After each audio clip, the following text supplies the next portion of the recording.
ഈ പ്ലാന്റിന്റെ പേര് റെഡ് പാൻഡ എന്നാണ്. അപ്പൊ ഗൂഗിളിൽ സെർച്ച് ചെയ്തപ്പോൾ കിട്ടിയതാണ് പേരൊക്കെ. ഇത് ഞങ്ങൾ മണ്ണുത്തിന്ന് ഒരിക്കൽ പോയപ്പോൾ മേടിച്ചതാണ്. അന്ന് ഇതിൽ റെഡിൽ ഫ്ലവേഴ്സ് ഒന്നും വന്നിട്ടുണ്ടായിരുന്നില്ല.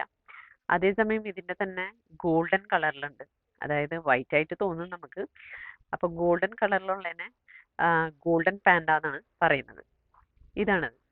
അപ്പോൾ ഇതിനെ കണ്ടു കഴിഞ്ഞിട്ടുണ്ടെങ്കിൽ നമുക്ക് ഏകദേശം നമ്മളുടെ ഈ ചാമ്പ ഉണ്ടല്ലോ, ചാമ്പക്കയുടെ ഒക്കെ പൂ പോലെയാണ് തോന്നുക.